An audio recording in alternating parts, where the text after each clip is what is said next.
السلام عليكم متتبعات الغاليات، كي درتو؟ لاباس عليكم؟ نتمنى تكونوا على خير ويلقاكم ان شاء الله الفيديو اتم الصحه والعافيه. وكنعتذر على هذا الغياب الطويل اللي تيكون خارج على الاراده ديالنا بحكم العمل وداكشي، ما تيكونش الوقت وما هادشي ما بيديش عليكم، ولكن ان شاء الله نطلبوا ربي نرجعوا ان شاء الله بقوه، بطاقه جديده ان شاء الله وبقوه ان شاء الله، وينال اعجابكم ان شاء الله الفيديو هذا. اليوم غنقدم لكم واحد الوصفه اللي نزولا عند طلب بعض الاخوات اللي تنصوبها لهم وتتعجبهم، ودابا ان شاء الله غادي نشاركها معكم. نتمنى ان شاء الله تنال الاعجاب ديالكم وفرجه ممتعه، وديما شجعونا ودعمونا وما تنساوش اللايكات والتشجيع، والله يخطيكم والله يكبر بكم، وشكرا على التشجيع ديالكم. يلا نبداو معكم الفيديو ان شاء الله. وهنا اول حاجه عندي 600 غرام ديال دقيق الفورس، وغادي ناخذ معاه 400 غرام ديال دقيق الفينو بحال هذا الشكل هذا. غادي نضيف عليهم، عندي هنا بالنسبه للمكونات عندي هنا معلقه صغيره ديال لا موطارد، حتى هي كتعطي واحد المذاق زوين. عندي هنا شويه ديال الخميره، تقريبا حتى نص معلقه صغيره. عندي معلقه صغيره ديال الخميره ديال الخبز. عندي هنا 3 المعالق كبار ديال الزيت. عندي بيضه وحده بالصفر بكل شيء لها، الخماره وحده. وعندي هنا الخل الابيض. الخل الابيض كنضيف تقريبا 2 المعالق كبار. بالنسبه للماء عندي هنا 500 غرام ديال الماء. وما غادي في التالي غادي نوريكم شحال تخلي، واش تخلي داك الماء كله ولا. بالنسبه نسيت هنا المعلقه ديال السكر سنيده، معلقه صغيره ديال السكر سنيده. كيف ما كتشوفوا غادي نخلط هاد الفورس مع الفينو، وغادي نبدا نضيف المكونات اللي عندي كاملين اللي سبق لي وذكرت لكم. هنا كيف ما كتشوفوا عندي الزيت، كيف ما قلت لكم 3 المعالق ديال الزيت. وسمحوا لي على هذا التلعثم في الكلام، من شحال ما صورنا الانسان تيبقى شويش بحال تينسى كل شيء. اي والله يوفقنا ويوفقكم الخير. كيف ما كتشوفوا ضفت هنا عفوا بيضه، معلقه ديال لا موطارد. كيف ما قلت هاد العلقه ديال لا موطارد راه كتخلي سميتو العجينه كتجي هشيشه بزاف، وكتعطيها حتى هي مذاق زوين. بالنسبه انا هنا ضفت الكميه كبيره، يمكن لكم لا عندكم بحال دابا الكميه قليله تنقصوا من الكميه ديال الطحين. عندي هنا خماره حمراء. انا ما بغيتش نسرع لكم الفيديو باش تشوفوا جميع المراحل، لان الاخوات اللي طلبوا مني هذه الوصفه هذه بغيت نوضحها لهم جميع المراحل بطريقه مبسطه ومفصله، باش حتى لو بغاو يطبقوها تكون عندهم سهله في هكا في الطريقه ديال التطبيق. بالنسبه لهنا كيف ما كتشوفوا ضفت عندي الخل، كما قلت لكم 2 معالق كبار ديال الخل. غادي نخلط هاد المكونات هادو كاملين كيف ما كتشوفوا. انا متقله الفيديو هنا باش نبين لكم الطريقه بالضبط، راه تبارك الله كلشي تيعرف يعجن. المهم انا غير سنوريكم بحال راكم معايا. كيف ما قلت لكم هذه المعلقه ديال السكر ثاني اللي سبق ما ذكرتهاش معكم، دابا عاد ضفتها هنا. غادي نخلط مزيان، هي هذه كنأكد لكم عليها سنيده. وما تنساوش اللايكات ديالكم باش بصراحه ملي كتشوف اللايكات وكتشوف ديك التعليقات ديالكم، الانسان واخا تيكون مضغوط بالخدمه وهذا ضروري تيخرج وقيته باش هكا هذا نشارك معكم هكا وصفات اللي غادي تستافدوا منها وكنتبادلوا هكا النصائح والمعرفه. كيف ما كتشوفوا ضفت هنا الخميره الفوريه. غادي نبدا دابا نعجن بالماء بالطريقه المعتاده اللي كلشي تيعرفها. هذه هي الطريقه ديال العجن.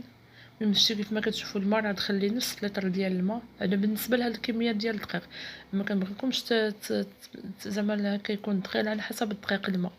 هنا هذا هو القوام ديال العجين اللي من بعد ما خلطتها وعجنتها مزيان. انا تندلكها مزيان الطريقه ديال الملاوي العاديه بالنسبه للدك. هنا غادي نخليها تخمر. كيف ما كتشوفوا يمكن لكم ديروها غير بلاستيك غذائي ولا صعب. بالنسبه للمكونات هنا غادي ندوز لهنا المكونات. عندي ان شاء الله الرحمن الرحيم عندي هنا 250 غرام ديال الكفته، اللي هكا الكفته ديال اللحم. يمكن لكم تعوضوها باي كفته، ولكن انا كنفضل الكفته ديال اللحم. عندي هنا معلقه كبيره ديال الهريسه على حسب الذوق. خديت هنا نص كيلو ديال البصله اللي فرمتها هكا. عندي هنا لا موطارد. عندي هنا الفلفله الحمراء والصفراء والخضراء حتى هما نص كيلو درتهم في الهاشوار وهكا غابيتهم. عندي هنا الكورجيت او القرعه حتى هي هكا غابي طويله، هي وجزر حتى هما بحال نفس الطريقه، هما نفس الكميه 500 غرام 500 غرام. عندي هنا جوج ضمات ديال هاد الشعريه ديال الشعريه فيرميسيل اللي كنسلقوها في الماء طايب وتنقطعها كما كتشوفوا قطعتها بطريقه رقيقه. بالنسبه للمكونات هنا عندي سكينجبير، هذه سحبني عامره، المهم راه خاويه، ناخذ واحده اخرى عامره انا غادا نوريها لكم. المهم قبلوا عليا وصافي. هذا مكان هنا عندي لي بزار، عندي هنا ديك الاعشاب المنسمه اللي ما تنستغناش عليها في جميع الوصفات ديالي. عندي هنا الثومه بودر كيف ما كتشوفوا. من بالنسبه للكميه انا تندير عيني ميزانيه على حسب الكميه ديال الخضر. عندي الفلفل الاحمر هنا خلاص كيجبر كيف ما قلت لكم، راني عاد الاخر خواد عمر جبت واحد اخر. الملحه حتى هي ما نساوهاش كما كتشوفوا خديت هنا. المهم هادو هما المكونات. دابا ان شاء الله غادي نبدا من هذا. نضيف معكم هنا عندي البصله. اول حاجه درت هذا الزيت، عندي هنا غير زيت المائده البترونيه. يعني يمكن لكم تضيفوا معاه كيس ديال الزبده، انا ما كنتش مسكر عندي. بالنسبه للزيت البلديه ما كنديرهاش، كنخليها هكا غير زيت عاديه باش ما تتغلبناش على ديك المكونات. لا عندكم يمكن لكم تضيفوا هذاك الشيء لكم الاختيار. عندي هنا بصله غادي نخليها تشحر مزيان حتى كتهبط شويش. كنضيف عليها الفلفله حتى هي اللي سبقت لي وقطعتها هكا غابي رقيقه. هاد المكونات الطريقه ديال باش نشحروا هاد الخضر داكشي راه معروفه كلشي تعرفها. بما انا غير نزولا عن الطلب ديال الاخوات غادي هذا خديت هنا المليحه شويه الملح على حسب الذوق، المهم لكم الاختيار. غادي نخلط هاد المكونات دي حتى كنتشحروا لي مزيان. وراه من قبل راه سبقت وقلت لكم بان عندي الجزر هكا حكيته بالحكاكه الغليظه باش كيجينا على شكل طولي، هو والقرعه الخضراء. هادو بجوج بهم تنحكهم على شكل طولي لاننا قطعناهم في العاشور ما غاديش يجيو. بالنسبه هنا كنضيف الثوم بودر، اللي ما عندهاش الثومه بودر متوفر عندها في الدار يمكن لها تعوضها بثلاثه درويصات ديال الثومه. كيف ما كتشوفوا هنا ضفت الجزر اللي مفروم، غادي نخليه حتى هو غادي نحركو حتى غادي هكا ينزل، عاد كنضيف باقي المكونات. المهم انا كنوريكم الطريقه بالتفصيل بحال اللي راكم معايا، وقبلوا على اختكم وحنا كنشاركوا بعضياتنا، وشي تعلم شي وشي تيوري لشي، واللي ما فهمش شي حاجه اللي يوريها الاخر. هذه هي الدنيا الحمد لله. دابا غادي نضيف القرعه الخضراء اللي حتى هي محكوكه، غنضيفها هكا حتى غادي تشحروا لي مزيان حتى ما كيبقاش فيهم داك الماء كيف ما كتشوفوا هكذا بهذه الطريقه هذه. وصدعتكم كيف ما كتشوفوا المهم قبلوا عليا كيف ما قلت لكم راه تنتلف ملي تنبداو هكا التصوير ماشي بحال كتكوني عاديه كتكوني تهضري عاديه. المهم غنستمر بهذه الطريقه هذه. كتشوفوا المنظر غزال ما شاء الله. راه يمكن لكم الاخوات اللي ما عندهاش الكفته راه يمكن لها ديرها غير بهاد الخضيره هكا، والله القسم اللي تجي غزاله شويه منها ما كان. جربوها وغادي تشوفوا تبارك الله. راه وسيرتو داك الاعشاب المنسمه هما اللي كيعطيو هذيك المذاق الرائع، مع كيتواتاو مزيان مع الخضر. كيف ما كتشوفوا ضفت هنا الكفته. من بعد ما ضفت الكفته عاد نضيف التوابل اللي سبق لي وذكرت لكم. عندي هنا سكينجبير اللي بزار، الفلفله الحمراء، الهريس حسب الذوق، المعلقه ديال لا موطارد. غادي نخلط هاد المقادير. بالنسبه هنا نسيت الصوجه، ما عنديش انا، ما توفرتش عندي، يمكن لكم تضيفوها حتى هي اختياريه. هنا من بعد ما ديك الكفته هكا فردتها باش ما تجينيش غليظه، بعد ما نتعيت من الحشوه خليتها تتبرد. وهنا غادي ندوز معكم غادي تشوفوا بالنسبه للعجين بعد ما خليتها اختمرت هذا هو القوام ديالها. كيف ما كتشوفوا ما تتلصق ما والو، تجي غزاله تبارك الله. ويمكن لكم ديروا بها اي وصفه، يمكن لكم ديروها على شكل بريوش، يمكن لكم ديروها حتى على شكل شي حاجه حلوه هكا معمره بالشوكولا او معمره بلا كريم باتيسير. بالنسبه لهاد العجين راه ناجح 100%، وصدقوني راه تبارك الله تيجي تيذوب في الفم. وبامكانكم كيف ما قلت لكم تصلحوه لاي حاجه، ماشي يعني غير هاد المنيويات هكا، يمكن لكم تشكلوا به اي حاجه. بالنسبه ل بغيتو تصوبوا به هكا الحلو غادي تكثروا من السكر تاني. مثلا انا درت هنا غير معلقه صغيره السكر تاني، نتوما غادي ديروا 2 معالق كبار ديال السكر تاني. ونطلبوا الله تعجبكم ان شاء الله. وهلا حشمنا هادشي ما كان. المهم كيف ما كتشوفوا الكورات، بالنسبه انا القياس عيني ميزاني. اذا بغيتو تاخذوا بالنسبه للقياس بالضبط اللي غادي يجيكم ما كبير ما صغير، غادي ديروا 50 غرام. هادو اللي كنتوفر لكم عندكم الميزان. بالنسبه لهنا باش غادي نطلق المناوي ديالي او هاد المملحات، عندي هنا الزبده اللي مذوبه، مارغرين مذوبه، عندي الزيت، عندي هنا بالنسبه للفينو راني خديت الفينو وتنضيف معاه لا كريم عفوا المايزينا. النشا، كيف ما كتعرفوا النشا هي اللي هذا هو المكون اللي تيجي عندنا. هاد المليويات تيجيو مرقين وتيجيو تيذوبوا في الفم. وراه اللي مضايقهم عندي وهذا هو اللي غادي يخليها لي في لي كومونتير، وغادي يقول كيف تيجيوه.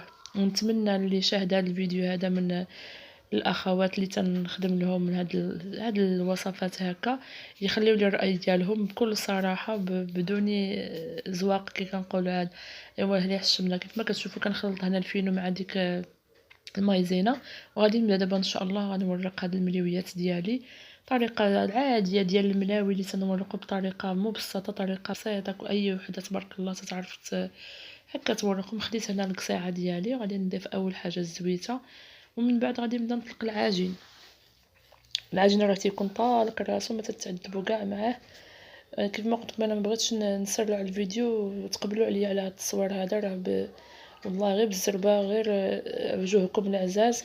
اما ما تنقاش الوقت باش، لان خصك ضروري بالنسبه للتصوير اللي يساعدك ضروري يوقف معاك. خصك تبدلي هاد الكاميرا، خصك تبدليها من هنا لهنا، ديري هاد اللقطه هادي راه والله قسم بالله الوقت كيمشي بزاف. زعما الله يحسن العوان اللي تيصور لكم النهار وهذا.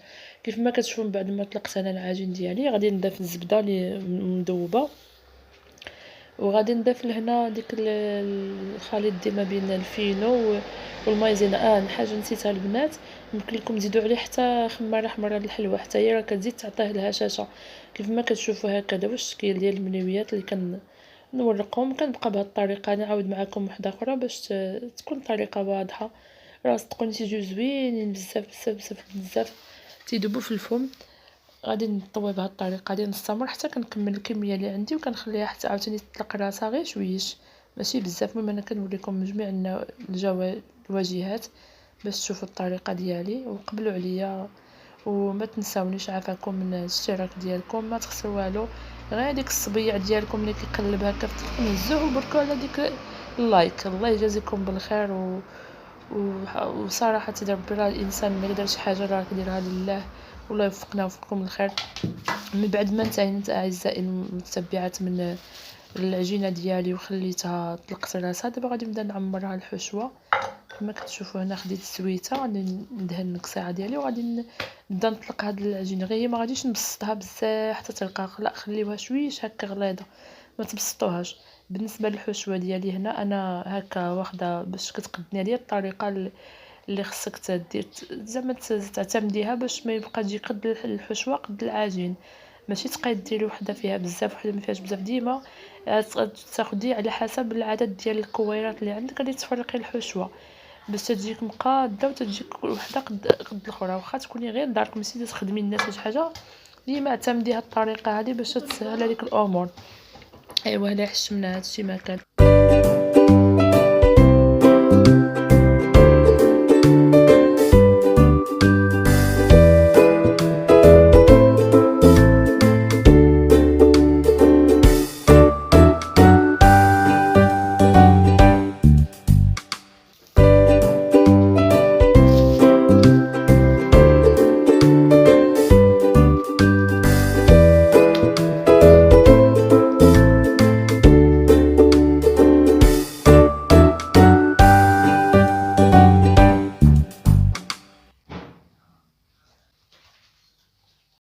كيف ما كتشوفوا هنا متتبعات الغاليات، انا من بعد ما انتهيت من الطي ديال جميع الكويرات اللي عندي ديال العجين، غادي نبدا دابا ندهنهم. خديت هنا بالنسبه للبيض، خديت البيض هنا ضفت معاه شويه الخل. يمكن لكم كيف ما قلت لكم عندكم السجر ديروا السجر حتى تجي زوينه. غادي ندهن هاد الخبيزات هادو كلهم اللي عندي او المليويات كيف ما بغيتو تسميوهم. غادي ندهنهم هكا بالبيض كلهم، ندهن هكا ماشي عاوتاني حتى يبدا يسيل على الجناب، المهم شويه ديال الدهين. وغادي ناخذ هنا بالنسبه للزيت غادي ناخذ سميتو الزيتون الاسود، يمكن لكم تعوضوه بالزيتون الخضر، يمكن لكم تعوضوه بلا طوماط سوغيز او بالجبن الاحمر، لكم الاختيار على حسب اللي متوفر عندكم. يمكن لكم كاع ما ديروا حتى شي حاجه فيهم. بالنسبه هنا كنضيف كاضافه غادي نضيف شويه ديال البافو، او يمكن لكم بحال دابا ما عندكمش بافو ديروا غير الزنجلان الابيض او الاحمر عادي. المهم كيف ما كتشوفوا هذا هو الشكل النهائي ديال المنيويات المعمرين ديالي اللي ديال الفرن، اللي رائعين وبريستيج غزلان. تتقدموا الضيوف ديالكم نتينا وجهك محمر والله خاصه زعما ماشي تنشكرهم ولا هذا. المهم كيف ما قلت لكم في السابق اللي مجربهم غادي يخليها لي في لي كومونتير وغادي تشوفوا الراي ديالهم. يبغى هنا يحشمنا هادشي ما كان هنا يحشمنا، ونطلبوا ربي ينال الاعجاب ديالكم. ما يكونش هذا اخر فيديو ان شاء الله، وشجعوني باش ان شاء الله نزيد نقدم لكم وصفات كثيره ان شاء الله، ونشارك معكم المهنه ديالي بجميع الاسرار ديالها. ومرحبا بكم في القناه ديالي، قناتكم. واختكم فاطمه زهراء محتاجاكم تدعموني وتقدموا لي هكا التشجيعات ديالكم، وهنا خطيكم نطلبوا ربي من الاعجاب ديالكم. غادي نوريكم دابا تشوفوا الشكل النهائي ديالها، غادي نحل بحيده معكم وغادي تشوفوها رائعه. والله راه غير بحيت سخونه ما قديتش نحلها، اما عرفتي فمنا عرفتي ملي تديرها فمك تذوب تبارك الله ما شاء الله. ايوا هنا حشمنا هذا مكان، وشكرا لكم على الدعم ديالكم وعلى الكلام الطيب ديالكم، والى اللقاء ان شاء الله فيديو قادم ان شاء الله. مع السلامه. يا